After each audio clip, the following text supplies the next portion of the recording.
Talk 365's healthcare is provided by Body Renew. And welcome back to Talk 365. That's Holly Love, and I'm Trip Mitchell. Thanks for doing that profile. And, it's funny how time, I just was alluding to it last segment.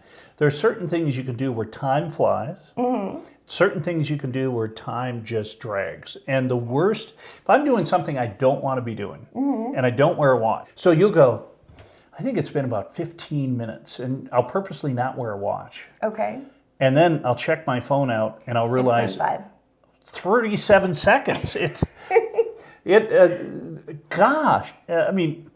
Having your watch sometimes can make time go quicker. Why? Because you kind of have a realistic feeling of how long time takes. Oh, it's all about your perspective of what yeah, you're it's all expecting, perspective. but Anticipation. Anticipation. But if you're in a boring meeting, or let's say hypothetically you're in, I was going to say church, but that's never boring.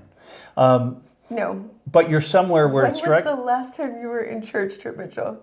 It's been a little while. Altar boy days? No. Much more recent than that. I was a fine altar boy. I never got in any trouble. Was there a fine for having your phone on during the show? I think there is a fine. I'll definitely be owing $1 into the jar because I usually get on everybody for not. And apparently, I did not make mine silent, which I will do right now. Done. Yeah, so there's $1 fine there. But time can have a tendency to move either really quick or really slowly. The worst is a bad movie. That Leonardo DiCaprio one where he got mauled by the bear. I never saw it. It won 1 million awards, but I didn't see it. It literally was, I was cheering for the bear.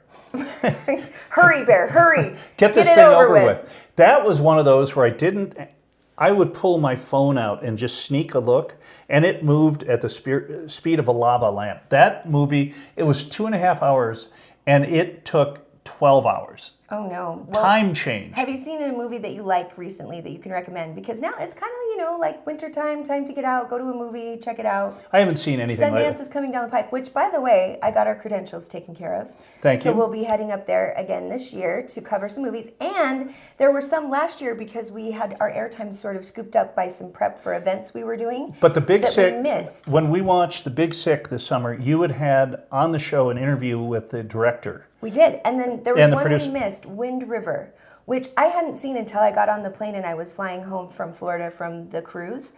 It's an amazing movie. So I've got an interview I'll be bringing out. We're going to do a couple shows with some throwbacks to Sundance to get people excited for it. And then we'll, of course, head up there for the big show because it's always a lot of fun. I haven't even really looked in to see who's coming here and what's going on. I'm sure it's going to be another big year. It's just been really busy with getting ready to head out of town for 10 days. That's I know of one guy who won't be here. Who? Harvey Weinstein. Oh, yeah. I was going to say, what's the update on that? Is there any? He has been banned from the planet Earth. Really? Yeah. As he should. Can you believe, Matt Lauer, are we allowed to even talk about that? Yeah. Wow. Matt Lauer, Charlie Rose, the news business has been decimated. And my favorite political reporter, Mark Halperin, who I found him smart. Devastated, probably. Yeah. And, Matt Lauer, I don't know, You don't know him, but he's been a figure in your living room for a long time. Well, my old boss discovered him. Robin Leach discovered Matt Lauer. Wow. And, but there's no excuse for treating women poorly at work, and these guys have fallen. But the difference is politics, where, Al Franken refuses to step down, and some of these other people, Roy Moore in Alabama. So politics seems to have a different cringe factor than other businesses where you're out the door. Thank goodness. Hopefully they'll start to feel the cringe and it will trickle over across the board because I think especially in this industry, it's just sort of inbred in it somehow. And I don't know why. And it needed you had a lot of integrity. You would tell people that you were not subject to that and people respected your boundaries. In fact, and sometimes even to the point of awkward where it was, but I also wasn't about to make it that way in the industry. It was either it's going to happen legitimate or not. Meanwhile, we won't go anywhere because Mr. Mitchell's wonderful and we love him. So thanks for everything. You're the best. We'll see you tomorrow. Thanks for watching. Take care.